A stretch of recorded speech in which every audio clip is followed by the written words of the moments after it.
Silicon Valley, California. Desde aquí, Apple, Google y compañía han conquistado el mundo. Y eso tiene su precio.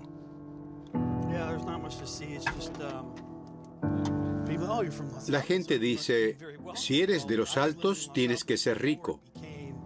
Bueno, vivía allí antes de que se pusiera tan caro. David es trabajador.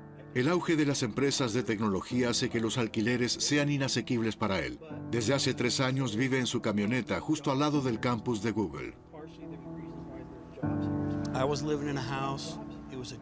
Yo vivía en una casa con 2 dormitorios.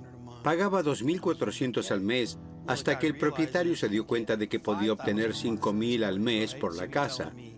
Así que me dijo, cuando termine el contrato, deberás irte. Pero gente como yo, no sé a dónde ir.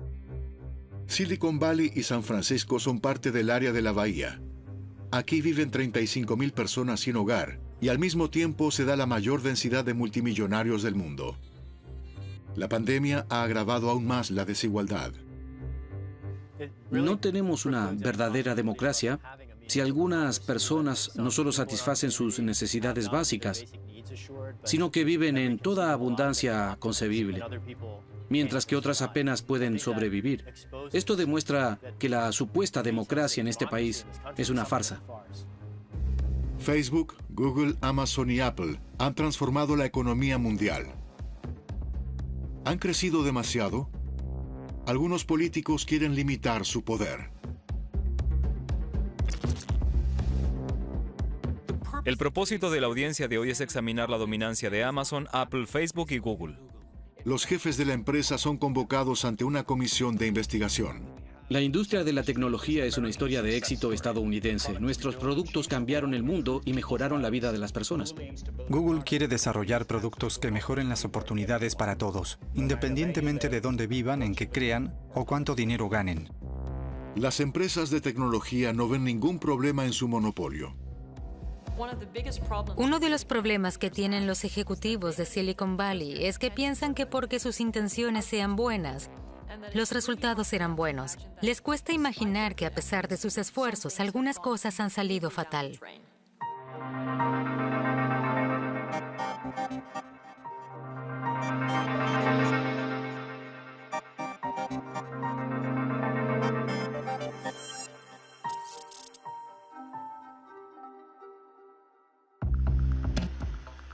Davos, enero de 2019. Foro Económico Mundial. Las personas más poderosas del mundo se reúnen en un pueblo suizo. El coronavirus aún está muy lejos. Un historiador de los Países Bajos mete el dedo en la llaga.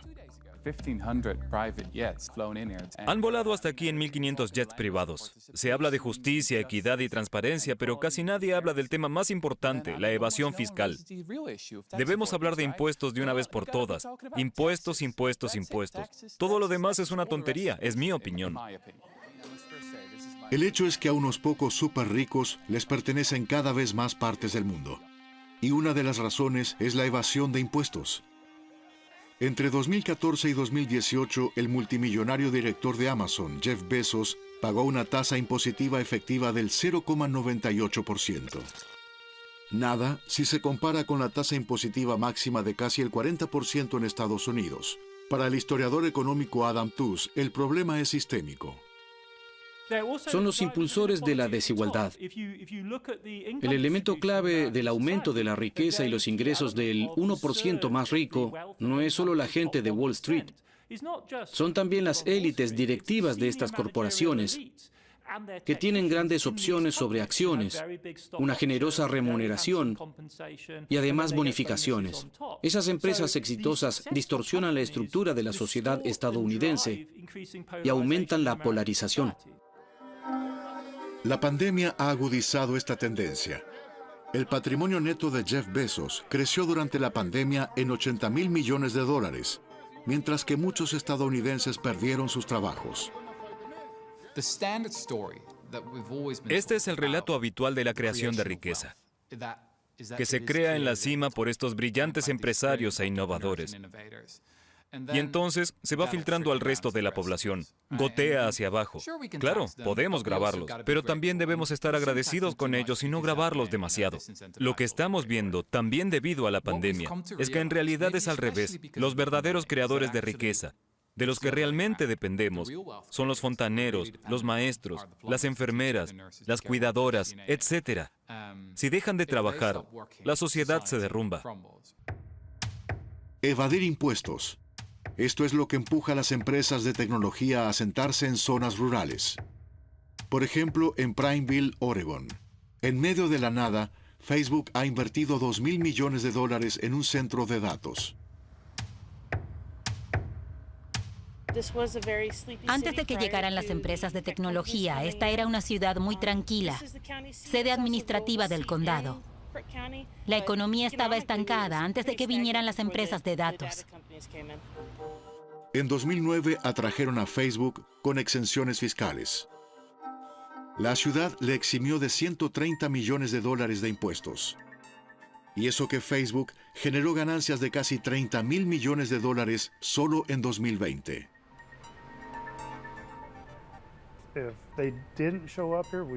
Si no hubiesen venido aquí, no tendríamos la infraestructura que tenemos y los estupendos programas para nuestras escuelas. Seguiríamos siendo la pequeña ciudad que lucha por su economía después del cierre de la industria maderera a principios de los 90. Después del cierre de los aserraderos, la tasa de desempleo en Prineville se elevó al 20%. Luego llegó Facebook, pero en todo el centro de datos solo trabajan 350 empleados. En lugar de impuestos, Facebook realiza donaciones a la pequeña ciudad para renovaciones escolares, cursos de programación, infraestructura. ¿Significa esto que el gobierno de Prineville puede ser chantajeado? Creo que ahora es así. Creo que ahora es así. ¿Por qué? Porque saben que obtienen dinero de ellos, que pueden usarlo para costear proyectos y cosas que no están en el presupuesto. Son más poderosos que el gobierno. Y no sé dónde o cómo puede lidiarse legalmente con algo que es impredecible. Y eso es un problema. Facebook está construyendo en el predio el centro de datos número 11. La instalación tendrá pronto una superficie de 4 millones de metros cuadrados. Facebook confirma haber otorgado $3 millones en subvenciones voluntarias. Sí, Facebook está muy presente en el lugar y mucha gente trabaja allí. Pero no creo que seamos una ciudad Facebook. Somos socios y trabajamos juntos con la empresa. Pero nuestra identidad sigue siendo la de un pueblo maderero. La exención fiscal para Facebook terminará recién en 2027. Entonces se verá si Prineville cerró un buen trato con Facebook. Pero no solo las pequeñas ciudades tienen que negociar con los gigantes tecnológicos, estados enteros dependen de ellos. ¿Cómo pudieron volverse tan poderosas estas empresas? Una respuesta se remonta a 2007, el comienzo de la crisis financiera y el auge de BlackRock. Cuando el sector bancario se tambalea, Timothy Geithner, el entonces director de la Reserva Federal de Estados Unidos, confía en este proveedor de servicios financieros para liquidar y reestructurar los bancos. Durante la crisis financiera fue necesario liquidar rápidamente un banco, como por ejemplo Bear Stearns. No les piden a los expertos de la Reserva Federal en Nueva York que se ensucien las manos. Es mejor darles esta tarea a otros, a personas que realmente tienen experiencia, como BlackRock, una empresa desconocida en ese momento, pero con mucha experiencia. BlackRock liquida bancos y compra instituciones financieras con problemas, convirtiéndose en el primer ganador de la crisis. En 2020, este consorcio administra un capital de $9 billones. Entonces se convierte en un depredador, una empresa que dispone del efectivo necesario para comprar acciones de personas que buscan capital. BlackRock también opera en Europa, asesora al Banco Central Europeo y compra partes del principal banco británico, Barclays. Y BlackRock aprovecha la vergüenza de Barclays para abalanzarse sobre esta cartera, desmantelarla e integrarla al negocio de BlackRock. BlackRock supera con creces a sus principales competidores en ese momento, Schwab y Vanguard. En un esfuerzo por apuntalar los bancos en quiebra, los presidentes estadounidenses Bush y Obama inyectan cantidades masivas de dinero barato en el sistema, comprando acciones de los bancos con capital estatal. Si se actúa demasiado tarde en una economía de estas dimensiones, puede ponerse en marcha una espiral descendente de la que es difícil salir. A principios de 2009, todo lo que se quiere es evitar que vuelva a producirse la avalancha. Se puede crear trabajo, introducir un programa de estímulo económico, iniciar una reforma sanitaria, pero todo eso solo es posible si se evitan más quiebras bancarias. El sistema financiero no colapsa. La economía estadounidense se recupera, también gracias al capital barato. Un hombre en particular se aprovecha hábilmente de la situación, Jeff Bezos. El catedrático de economía Scott Galloway analiza el ascenso de Amazon. A principios de la década de 2000, muchos analistas inteligentes pensaron que Amazon se estaba quedando sin dinero. Las acciones de la compañía tuvieron un rendimiento por debajo de la media durante casi una década. Bezos se centra en invertir sus ingresos y el capital adquirido para optimizar su cadena de suministro y que el producto llegue más rápido al cliente. Es fácil crear un sitio web, pero es difícil hacerlo realmente bien y asegurarse de que la entrega llegue a tiempo e intacta. Lo inusual de Amazon es que no se trata del éxito a través del marketing o la inversión. Es un éxito en la cadena de suministro. Lograron hacer llegar más productos a más personas más rápido que cualquier otro en el mundo. Junto con Apple, Google y Facebook, Amazon es una de las empresas más cotizadas del mundo. Juntas tienen un valor de alrededor de $7 billones. Si tiene más capital que sus competidores, tiene buenas posibilidades de ganar. El capital barato es fundamental y una estrategia clave para los ganadores. En Amazon lo primordial es el crecimiento. Se supervisa a los empleados. Es difícil formar sindicatos. Solo en Estados Unidos hay 2 millones de vendedores de Amazon. En todo el mundo, el gigante online es un socio vital para los minoristas, también para Jörg Hubacher. Bueno, orientamos todo nuestro modelo comercial a Amazon. Sin Amazon no existiríamos. Básicamente, Amazon es nuestra arteria vital. Amazon se hace cargo del almacenamiento, el envío y la devolución de Jörg Hubacher a cambio de una comisión. Hubacher tiene que pagar alrededor del 30% por cada euro de facturación. Tan solo con estas comisiones, Amazon ganó en 2019 casi $60.000 millones. La gente dice que es un negocio recíproco, que los comerciantes no están obligados a trabajar con Amazon, pero eso no es cierto. Amazon representa el 50% del comercio electrónico. Por lo tanto, si no estás en Amazon, no tienes un comercio electrónico. Y esa no es una opción para la mayoría. La Asociación Federal de Comercio en Línea consultó a casi 1.000 comerciantes sobre sus experiencias con Amazon. El resultado muestra que casi el 80% de los encuestados ven a Amazon como un socio difícil que dicta los precios de venta y promueve las dependencias. En mayo de 2021, Amazon recortó el inventario de Hubacher, descartando la mitad de sus productos. El resultado fue una pérdida de ventas de 6 cifras. Podrán imaginarse que uno no duerme muy bien si de pronto pierde la base de su negocio y sin previo aviso debe pasar a todos los empleados a jornada reducida de la noche a la mañana. No es algo que uno espera. Se acciona un interruptor y tú quedas prácticamente fuera del negocio. Amazon justifica su decisión con la pandemia. Los almacenes habrían estado abarrotados y las medidas de higiene habrían cambiado los procesos de logística. Si esta limitación de inventario continúa durante 2 meses, tengo que cerrar la tienda. Es decir, no podría sobrevivir, porque los gastos generales continúan. Tengo 35 empleados a los que debo pagar. Amazon no paga compensaciones. Hubacher tiene que enfrentarse sin apoyo alguno a las pérdidas, mientras el fundador de Amazon, Jeff Bezos, vuela al espacio con su propio cohete.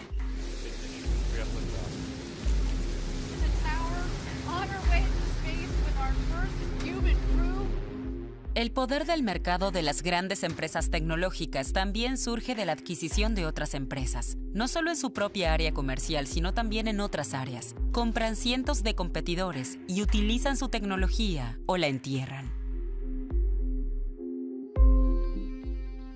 Apple Park, Silicon Valley, la sede de otro gigante tecnológico. Apple se fundó en 1976, con un capital inicial de solo $1.300. En 2022 es la empresa más valiosa del mundo, con un valor bursátil de $3 billones. La pieza central es la tienda de aplicaciones. El fundador Steve Jobs la presentó en 2008 como una plataforma de ventas de software. Apple ha vendido casi 2.000 millones de iPhones en todo el mundo.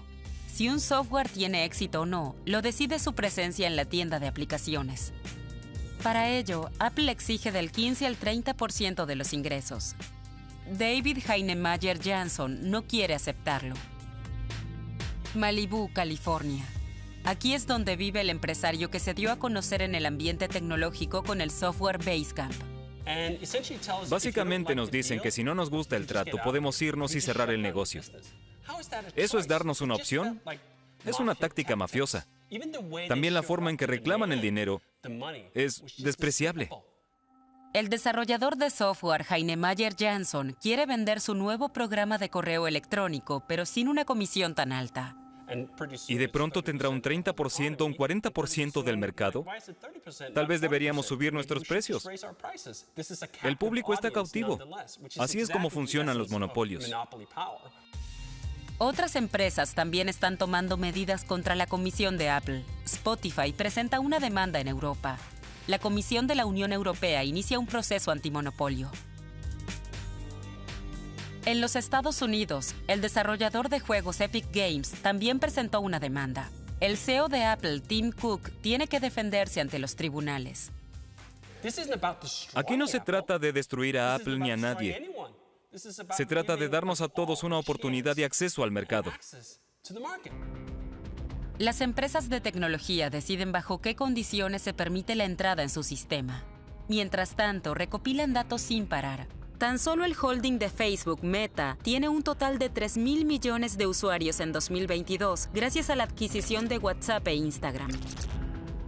Para la catedrática emérita de Harvard, Shoshana Zuboff, vivimos en la era del capitalismo de la vigilancia.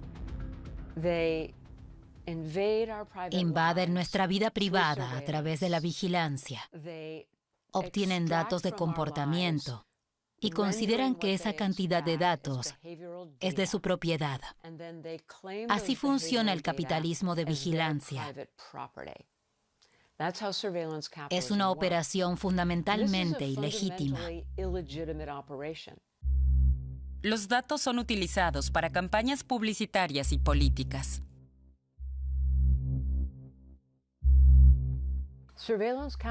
El capitalismo de vigilancia se convirtió en el modelo dominante. Primero Google, después Facebook, posteriormente todo el sector tecnológico. Con los beneficios de la vigilancia, los inversores generan más ganancias y más rápido que con el capitalismo clásico, en el que se comercializan productos y servicios que la gente realmente necesita.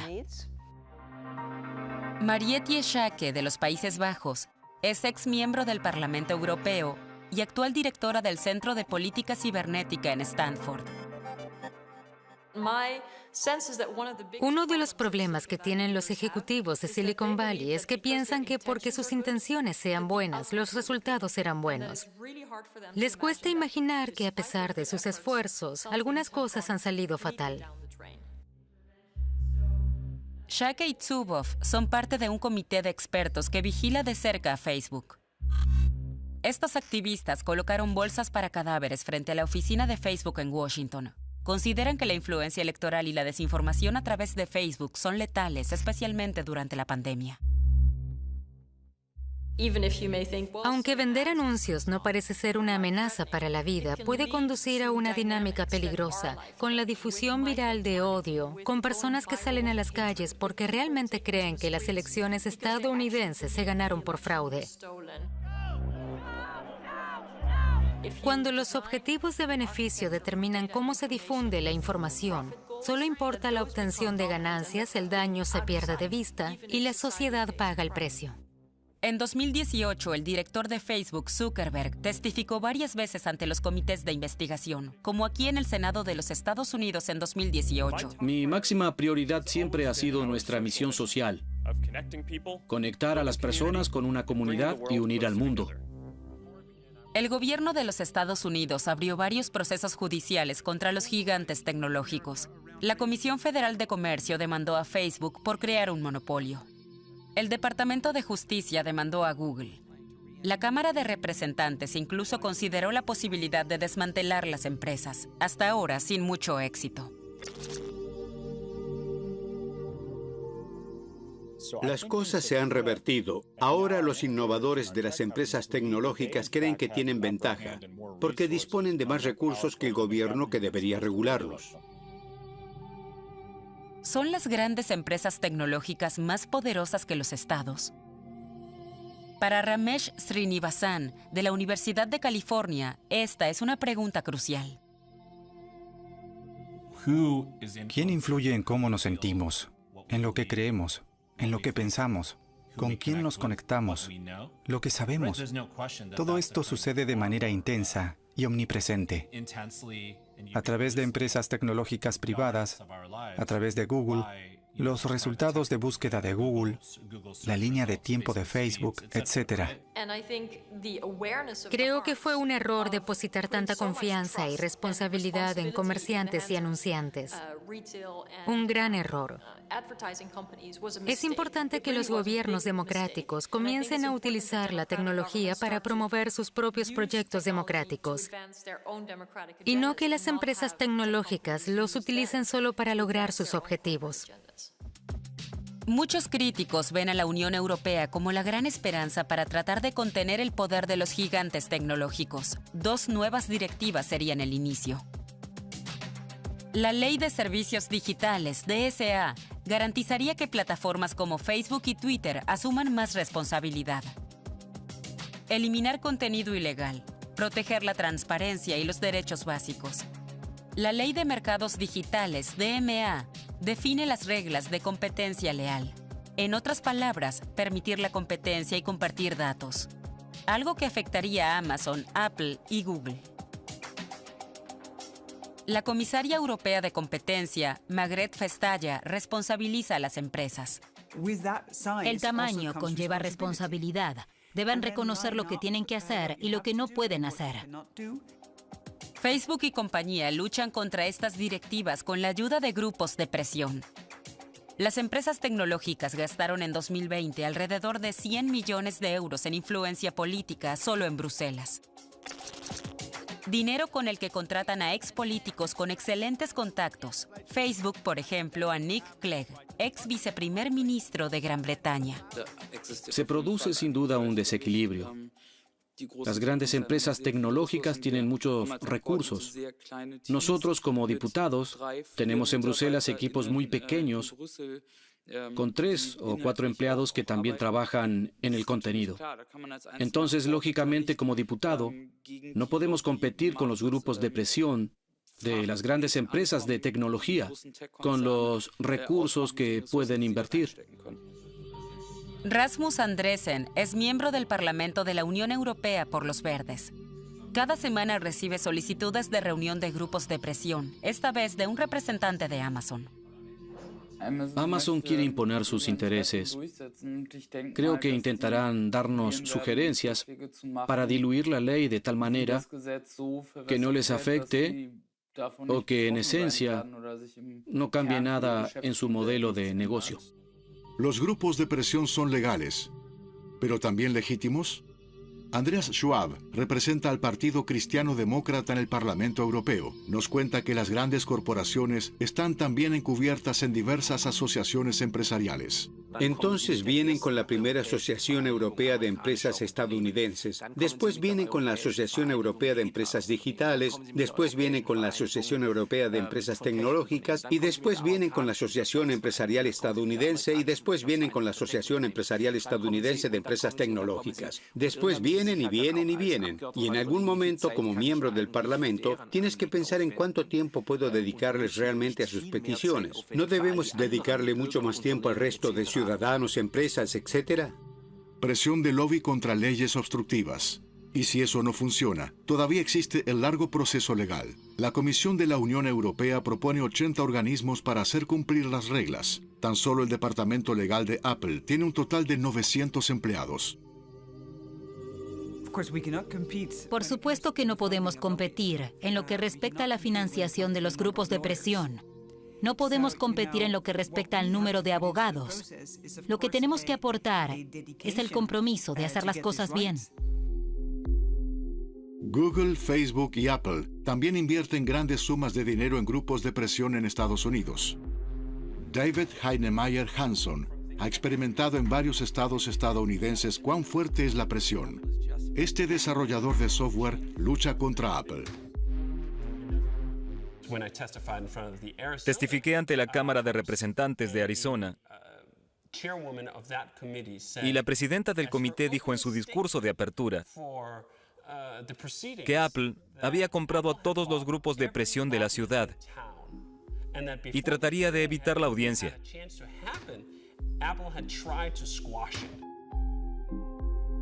Para ello, la corporación contrata a Kirk Adams, ex jefe de gabinete del gobernador de Arizona, como parte de su grupo de presión. La ley propuesta les habría permitido a los proveedores de aplicaciones eludir las exuberantes comisiones de Apple, y Arizona habría sido el primer estado en atacar el monopolio. Fue una videoconferencia.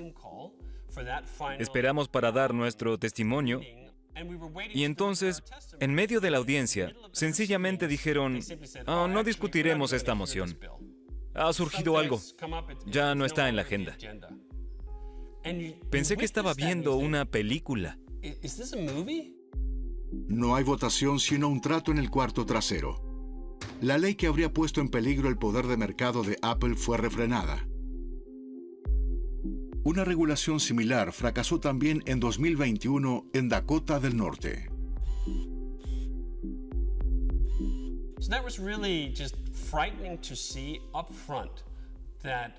Fue realmente aterrador ver desde el principio que el poder está controlado por este monopolio. Estados soberanos como Dakota del Norte y Arizona ni siquiera son lo suficientemente poderosos como para elaborar un proyecto de ley y llevarlo a una votación final.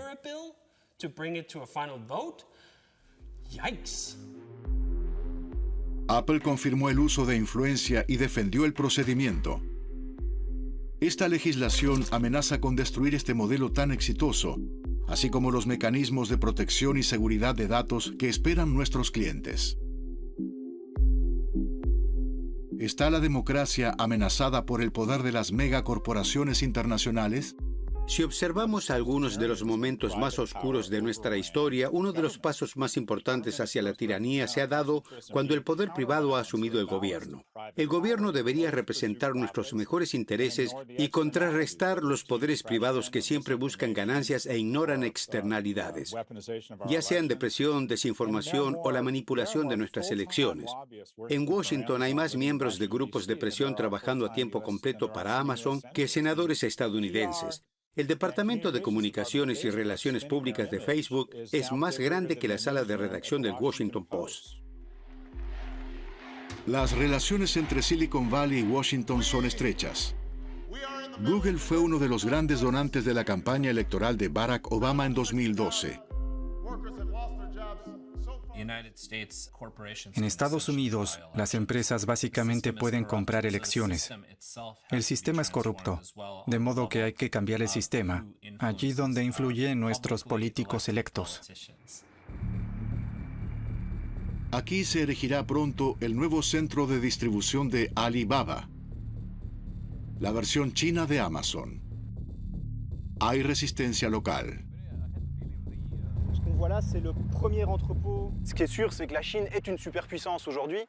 China es una superpotencia. Representa sus intereses a nivel internacional, también a través de empresas como Alibaba, en sectores estratégicos. Aquí nos enfrentamos a un proyecto de expansión chino.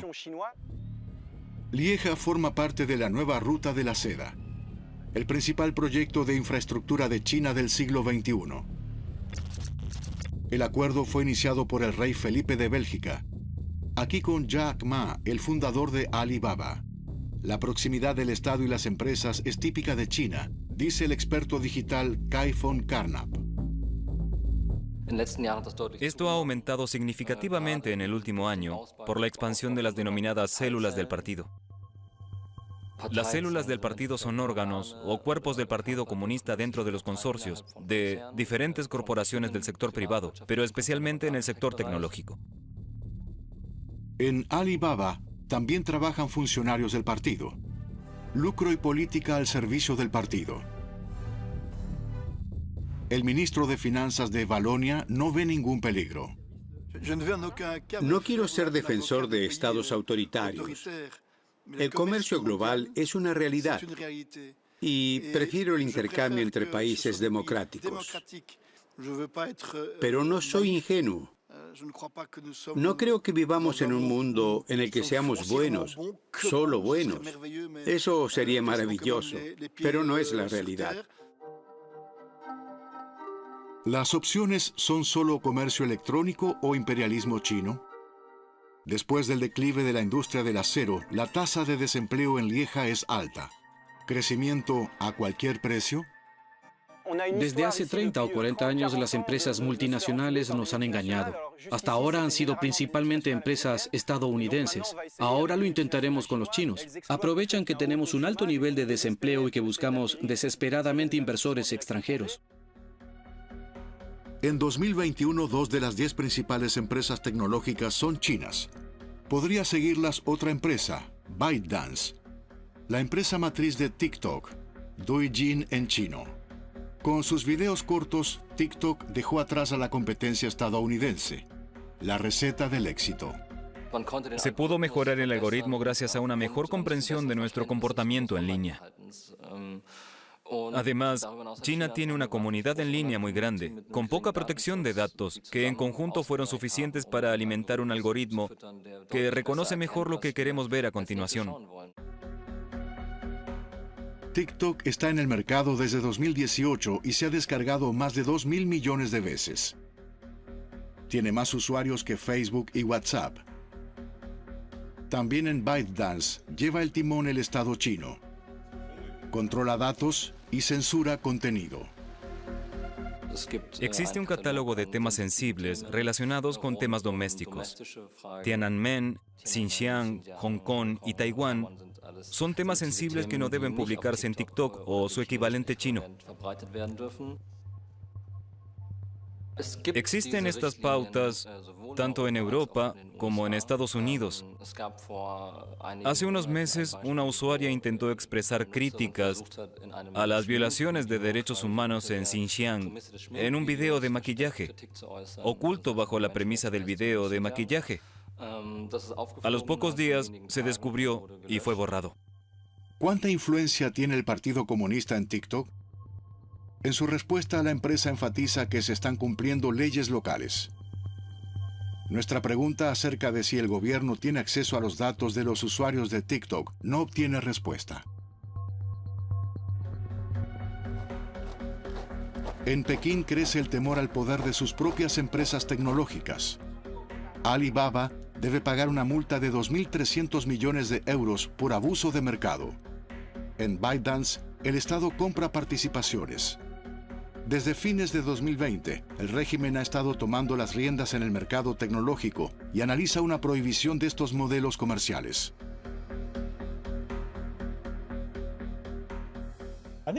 China observa a Estados Unidos y Europa y dice que estos gobiernos han sido sobrepasados por las grandes empresas tecnológicas y que eso no debe sucederle a ellos. Han tomado medidas agresivas. Dicen que sería nocivo si las grandes empresas tecnológicas dejan fuera de combate a los gobiernos. Mientras tanto, una empresa de Nevada está trabajando para prescindir completamente del Estado. Aquí en el desierto, cerca de Reno, las empresas de tecnología pronto podrían fundar su propia ciudad.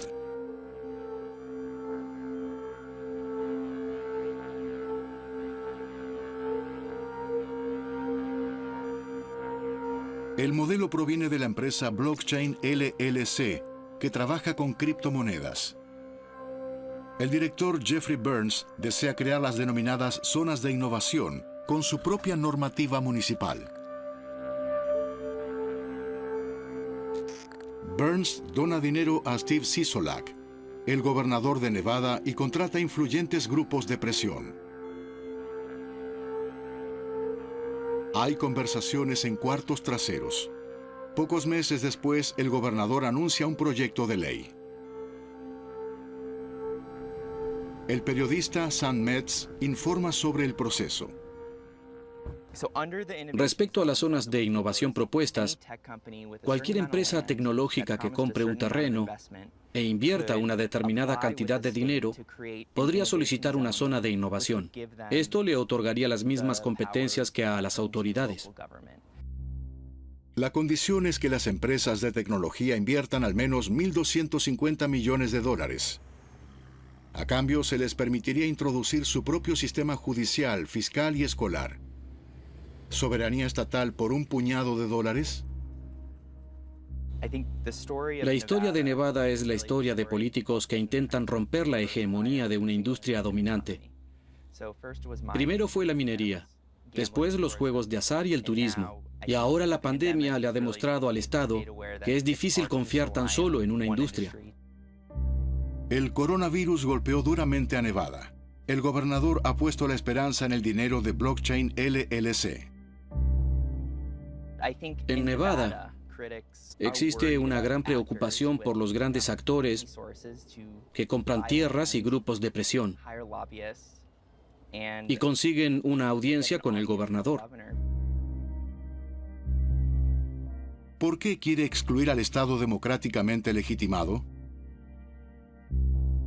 Nuestras solicitudes de entrevista con Jeffrey Burns no reciben respuesta. Solo nos topamos con su asesor de seguridad. Podría haber oportunidades para convertir lugares que han sufrido económicamente en centros de inversión, pero eso no significa que reciban tanto poder para convertirse en estados propios. Es una violación de nuestra soberanía, la soberanía del Estado. Eso me suena más a Sector 9 o a Robocop, una distopía, como ciencia ficción.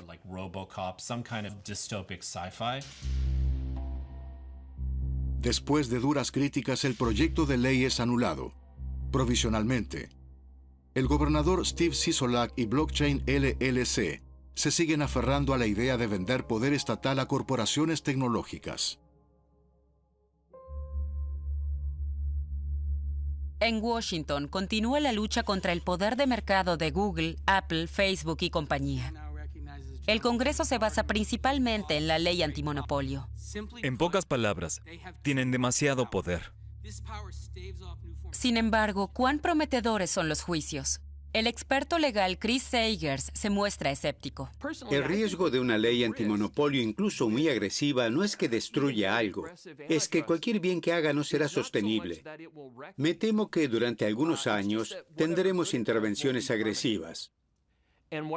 Aunque parezca poco probable, el gobierno tal vez logre desarticular Google o Facebook o alguna otra compañía, o al menos tomar medidas serias.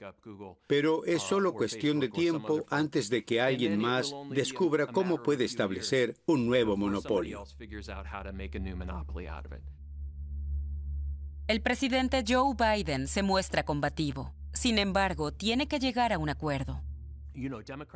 Los demócratas controlan la Cámara de Representantes y la Casa Blanca. Pero en el Senado será muy difícil aprobar la legislación sin los republicanos. Y los republicanos se opondrán a cualquier cambio serio. Sagers estima que los juicios en Estados Unidos continuarán aún durante años. La ciberexperta Mariette Yeshake prefiere actuar de forma global.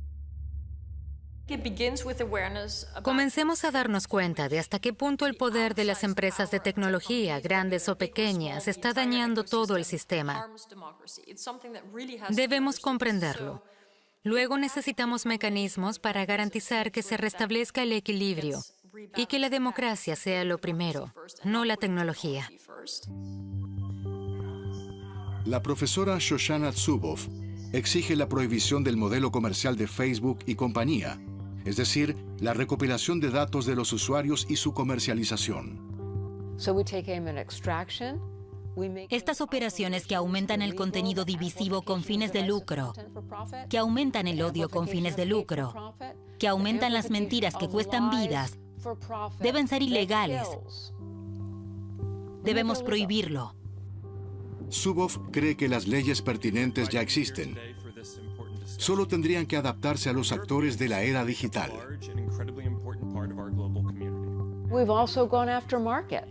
Hemos actuado en contra de otros mercados. Las democracias hemos dicho que no se puede comercializar con personas. No hay que comercializar con órganos humanos. No hay que comercializar con bebés. No hay que comercializar con cosas que hacen que la gente enferme o con productos peligrosos. Lo hemos hecho un sinnúmero de veces. Ahora es cuestión de aplicar eso a la realidad del siglo digital. El poder incontrolado de las megacorporaciones y la creciente brecha entre ricos y pobres. Para el historiador Rutger Bregman, ambos fenómenos están estrechamente relacionados. ¿Cuándo funcionó mejor el capitalismo? ¿Fue en los años 50 y 60? Cuando los súper ricos pagaban impuestos del 80 o 90%, funcionó bien. En ese momento tuvimos el mayor crecimiento y una enorme fuerza de innovación.